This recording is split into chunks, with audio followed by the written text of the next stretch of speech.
Matt LaFleur reiterated he's not going to change his approach when it comes to funneling the ball to his best players. The weird thing is, he's unlike the other big name coaches on his coaching tree, the McVays, the Shanahans. They don't coach like this. LaFleur does.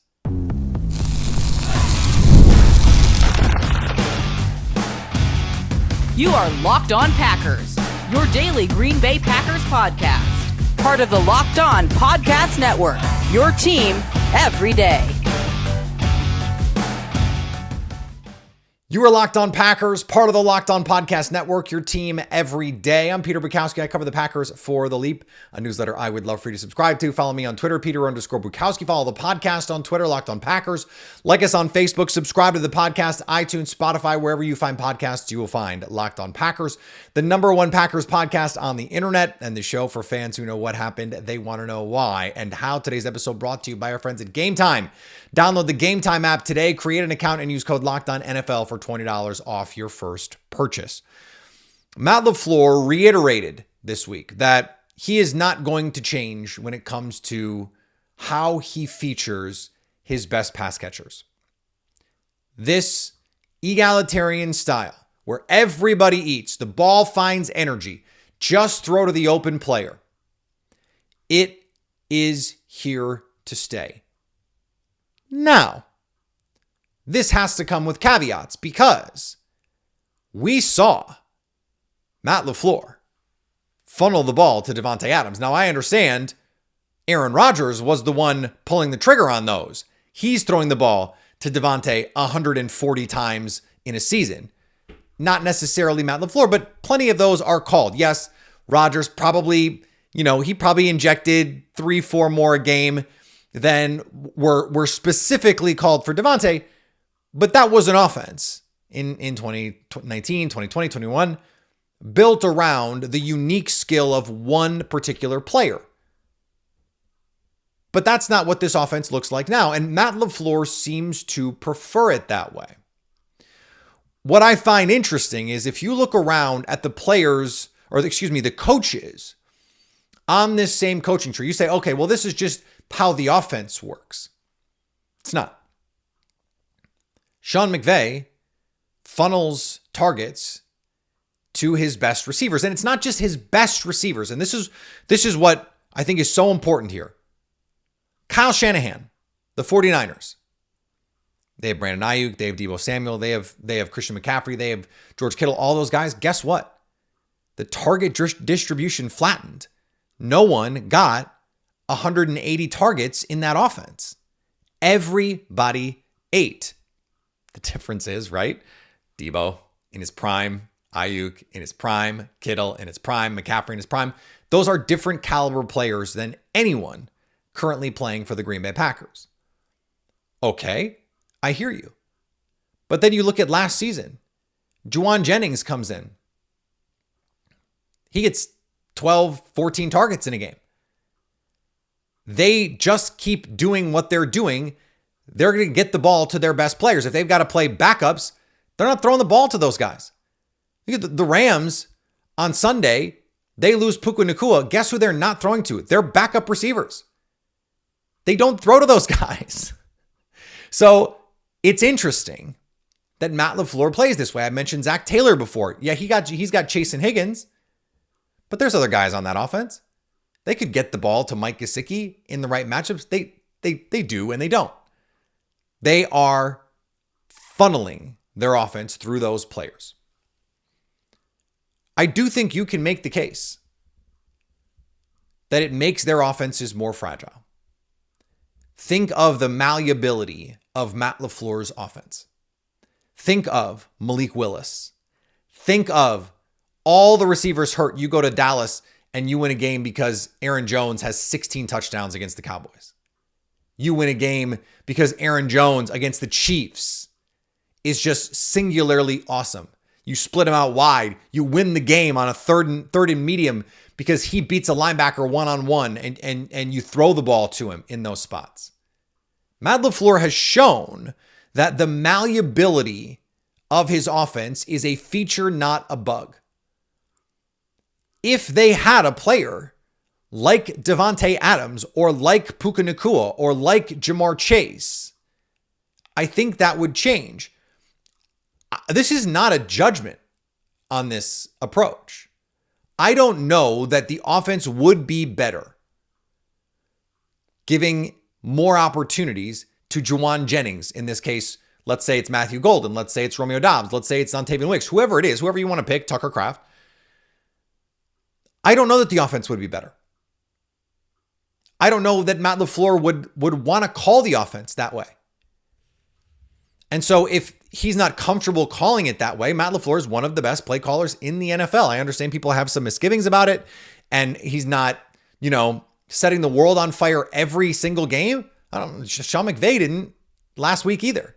There are plenty of weeks where 49er fans are going, Kyle Shanahan, what are you doing, guy? Kyle Shanahan famously can't win games in the fourth quarter when his team is losing, unless they're playing the Packers. Matt LaFleur famously never lost to Sean McVay.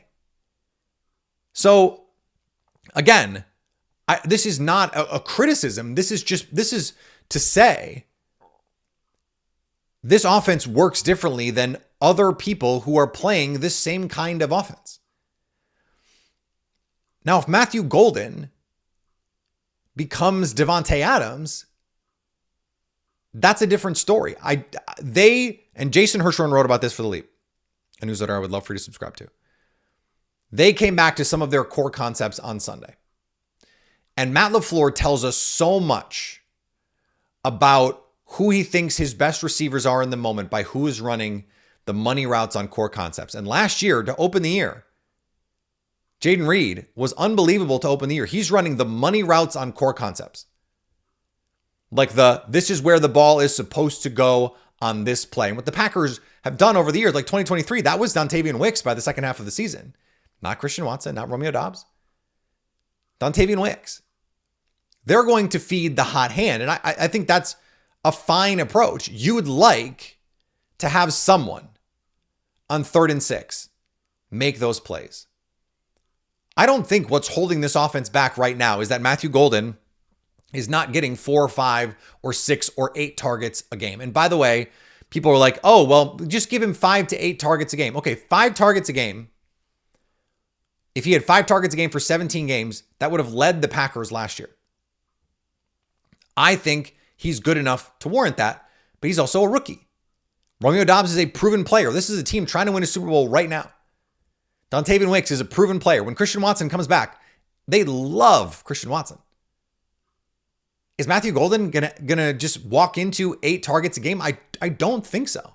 And by the way, 8 targets a game is a lot.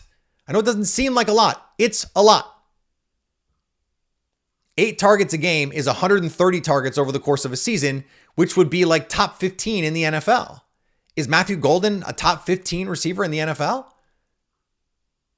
It would be like top 3 tight ends. Is Tucker Kraft? Maybe Tucker Kraft is a top 3 tight end in the NFL, though. Right now, Tyler Warren and Brock Bowers, and there's a lot of really freaking good tight ends in the league right now. I think you can make the case. You look back at what happened on Sunday. Romeo Doubs gets 9 targets. If you wanted to tell me, okay, he shouldn't get 9 and Tucker Kraft get 2. If they're going to combine for 11, 6 and 5, 7 and 4 for Kraft is the preferred way to operate here. I have no problem with that approach. But I want people to understand that what they're doing has worked. In the big games, it has worked. Now, is it going to, when they need a drive at the end of a game, are they going to be able to get opportunities? Against the Texans last year, they moonwalked into field goal range to win that game. There's a couple underneath throws to Wicks, couple underneath throws to Doubs, and you're in range. And you kick the game-winning field goal.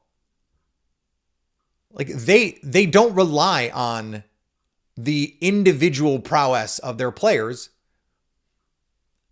I don't know where I fall on this. I really don't. I wish I could come in here with a screaming hot take and go, this is nonsense. No one plays this way and no one plays this way for a reason. I don't know if that's true. I think the Packers have a lack of fragility. And I think that resistance to adversity, that resistance to fragility, that ability to be tough And it's ironic that it's the malleability that makes them tough. The resilience that it gives this offense is vital because you're going to lose players to injury. You're going to play without your best offensive lineman. Can you find ways to make it all work, or can you only play in one way?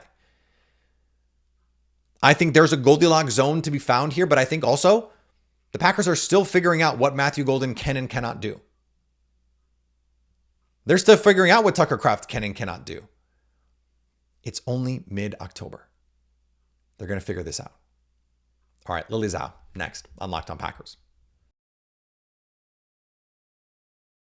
The NFL season is in full swing, and FanDuel has an offer you don't want to miss. Right now, new customers can bet just $5, and you'll get $300 in bonus bets if that bet wins. Right now, pick a bet, put down $5, and if it hits, you'll unlock $300 in bonus bets to use across the app. Right now, the Packers and the Cardinals, according to our friends at FanDuel, remember, the Packers still have not won a road game in the NFL this year.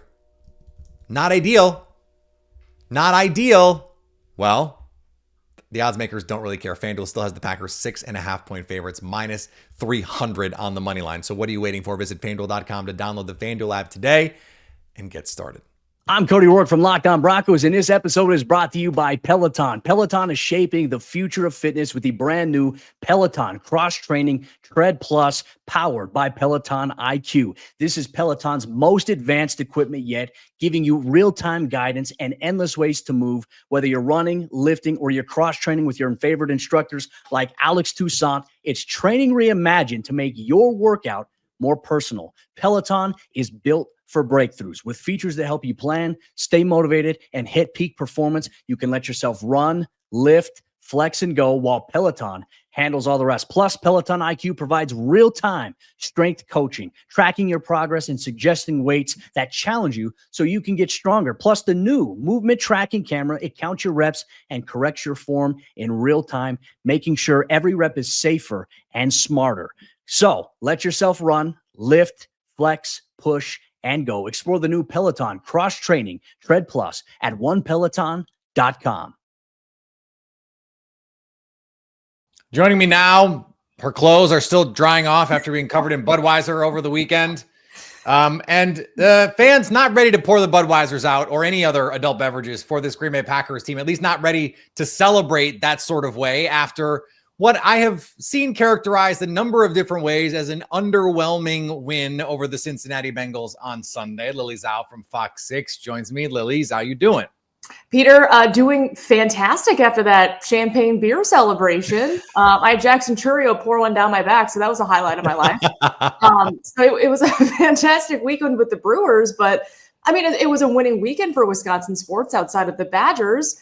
So it was great, but you're right. We'll talk about everything in Packers coming up soon, but I am doing fantastic. How you doing? I'm good. Just remember, Packers, Wisconsin sports fans, you could be Philadelphia, Pennsylvania sports fans right now with what's going on. Drew Aller gets hurt. James Franklin gets fired. The Phillies get knocked out. The Eagles look like crap. So it could be worse. It could always be worse. And you know what? You could be Bears fans, so it could be even worse. Lily, let's talk about this Bengals game because I think, I said it. I think the expectation is you beat this team up. And I think this weekend was a good reminder of maybe why those expectations were a little misplaced. We saw the Eagles straight up lose to the Giants. We saw the Bills lose. We saw the Broncos close game against the Jets. We talked about this yesterday. How much, if at all, are you underwhelmed by what we saw on Sunday? Around the league, yes, in general, kind of underwhelmed. I think a lot of people, I think you including Peter, were asking, is there really a truly dominant team right now in the NFL? And I mean, the Colts look really good. Aaron Rodgers and his Steelers are looking good, but there's not one truly dominant team right now this early in the season. And I guess that's good for the Green Bay Packers, right? I mean, if there were two teams in the NFC, two teams in the AFC that were head and shoulders above the Packers and the rest of the league, we'd be saying, oh, this stinks. But at the end of the day, well, you're still winning games. You're still 3-1-1. Was an underwhelming win, but you're still winning. But I don't think right now there's a team you could say, pinpoint, this is a team winning the Super Bowl. And I think that's good for Green Bay. Give me a grade for the Packers this year. Not relative to expectations, Don't grade it on a curve. Just to this point through 5 games, what is the grade you'd give the Packers?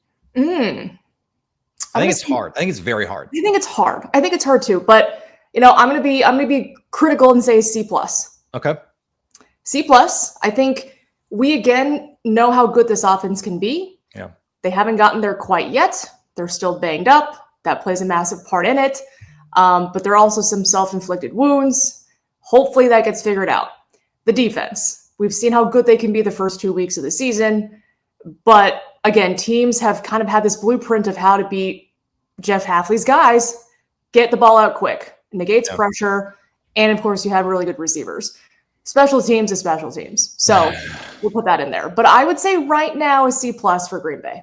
See, so I will push back because I think the Bears are a C+.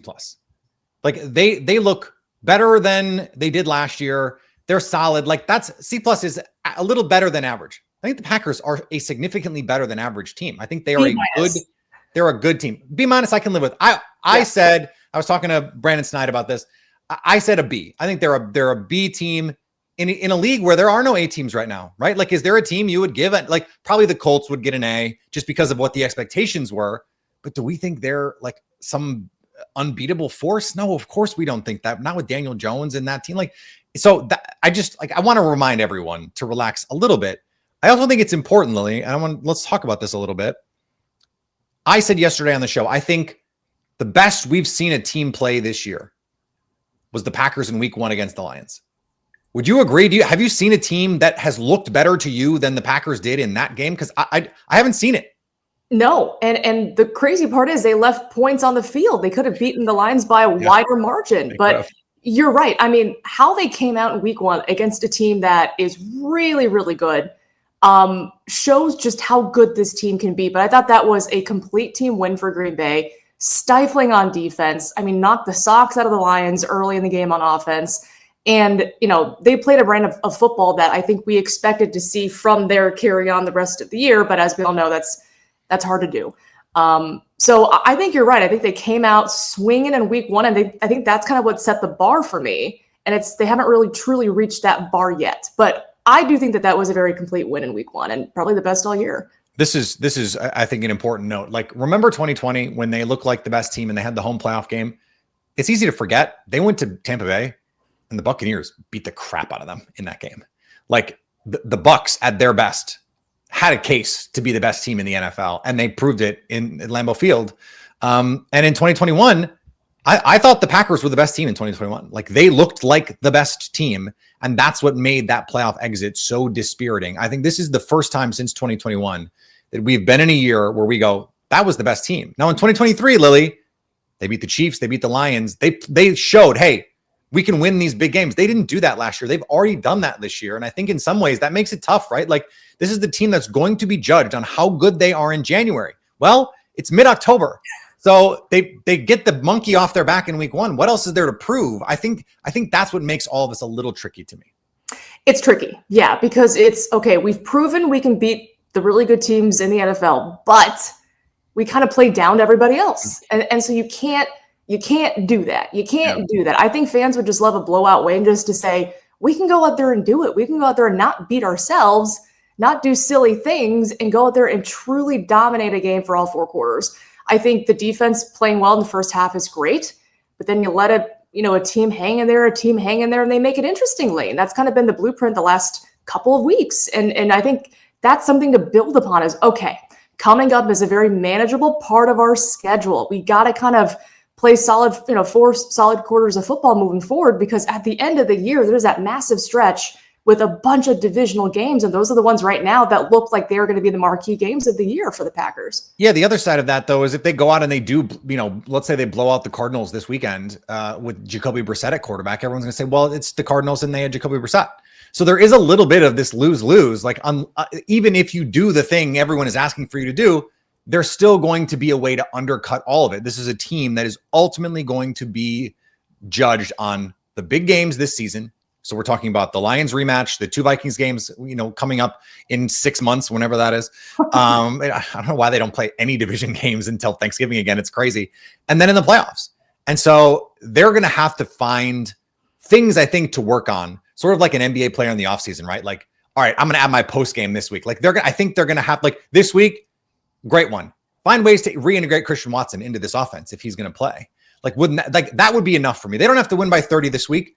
Hit 2 chunk plays to Christian Watson. I feel like finding the ways to incrementally get better is really what we should be focused on. And I'll take the blame. Like I was part of the crowd going, they need to blow Cincinnati out.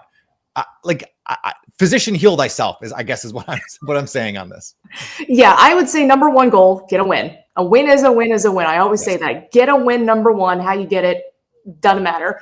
Although, I think not won a game on the road this year. Right. And I think a lot of people want them to pass the eye test, but you're right. I think at this point, it's just get a win no matter what, and then figure out truly what makes this offense flourish. I think getting Zach Tom back was important, but I mean, he said he was in pain the whole second half. He blacked out. I mean, he played his butt off for how much in pain he was. But then, you reintegrate Christian Watson. You find a way to get Matthew Golden his first NFL touchdown. He deserves it. But they're getting there with him too. And so, Josh Jacobs able to find some, yards on the ground, the offensive line, those tight ends blocking well. So you're making incremental improvements. And I think against the Cardinals is a chance there to kind of tinker with all that and just make sure that you're playing at an elite level. And then for the defense, it's find a way to get after whoever's playing quarterback for the Cardinals and get a takeaway or two. That's what I'm looking for. The turnovers. I mean, this is the key. We talked about that coming into the Bengals game. They needed to be able to create their turnovers because they're making teams go 15 plays. I mean, what did the Bengals have? A 17-play drive, 10 minutes. In order to prevent that, because they're going to give you underneath stuff. Jeff Hafley's defense is going to we're going to rally and tackle, and that's going to be their game plan. They have to create some turnovers here. So is this linebackers, Edgerrin Cooper making a play? Is this Xavier McKinney trying to be a little bit more aggressive in the deep middle? Is this going to have to be sack fumbles? Like if they're going to start creating turnovers, where do you think the most likely place for them to come, if they come, and we don't know that they're gonna, but if they do come, where do you think they're most likely to come from? Oh, good question. I would say if you're not able to get to the quarterback and they're negating the pass rush by getting the ball out quick, I think it's up to your linebackers and your DBs to try and make a play on the ball, tip it, deflect it. If there's a runner, try to punch the ball out. Maybe that's what they have to do moving forward if they're not able to get to the quarterback and create turnovers that way. Again, guys aren't really being tested in the secondary like an Xavier McKinney because they all know how good he is. So it's all about just kind of getting your hand up there and trying to make something happen where you can deflect the ball. I think we saw one late in the game there, but nobody was in position to snag that tip ball at the end. That's right. So, I know you have to be in the right place at the right time for those kinds of things, but if you put the ball up and play, there's a chance it could be picked off, or just got to kind of keep hitting at that football to see if anybody will fumble. So I think they need that going forward. Just two takeaways this entire year. And last year, what was it? Xavier McKinney every week had a pick. So they gotta turn that train around. Well, all right, more with Lily Zhao next on Locked On Packers. There's nothing better than being in the stadium surrounded by fans cheering on your team. But let's be honest, getting tickets can be a hassle. Between queues, login screens, and prices jumping at checkout, it's frustrating.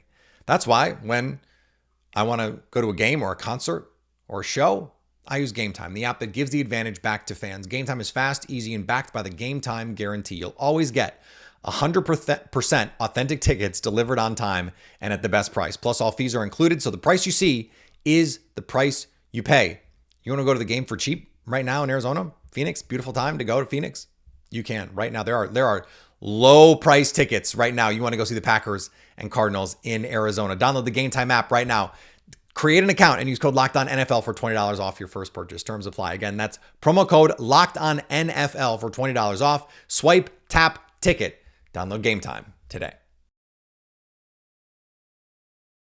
Well, teams are not throwing at Xavier McKinney. They're not throwing down the field almost at all. And I think that's part of the problem here, right? Like you want to say, Jeff Hafley, be more aggressive. Lily, we saw that in the second half. They blitzed the daylights out of Joe Flacco. He just kept throwing the ball up to Jamar Chase, and Jamar Chase went up and won. And sometimes that's just going to be how this all works out. It's not sparkling analysis. I understand that. But I just feel like the Dak Prescott in the second half, he played unbelievably. I don't know what else the defense was supposed to do. He was just awesome. And I feel the same way about what we saw in the second half. It was just Jamar Chase going God mode against what was, I thought, really good defense from Keyshawn Nixon, to the point that Keyshawn's in the locker room after the game going, if he's going to be able to climb my back every time I'm in position, like, what am I supposed to do? Now, maybe overselling it a little bit, Key, but like, I understand his frustration because I'm sure he feels like he played really well. I don't know what else Jeff Hafley specifically is supposed to do other than they're still creating pressure. Is it time to have a Micah Parsons needs to do more conversation, Lily? I think Micah Parsons is doing a lot, but I know that narrative was talked about this week of he's just not getting the calls. And I know that wasn't happening when he was in Dallas. Yep. Matt LaFleur said, I guess if it's called the same both ways, he's more okay with it than, the egregious ones that are not called for Micah. So I'm sure that's frustrating for him because I think, again, a lot of people are expecting another 10, 12 sack season from him. And thus far it hasn't really happened.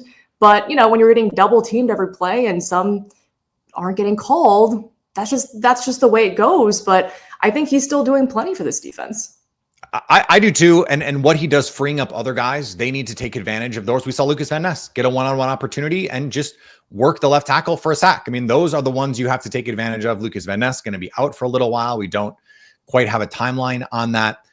Is the Devontae Wyatt injury a bigger one than we realized when it happened? I mean, I know that there was he was the reason they gave up all those points in the second half. I don't think that's quite true. But I do wonder if maybe going into the season, we underestimated just how important he is going to be for this defense. Yeah, I think losing him has been big. Teams they're not running a lot, but they've been able to run at the Packers and then have offensive linemen push them for 3, 4, 5 more yards.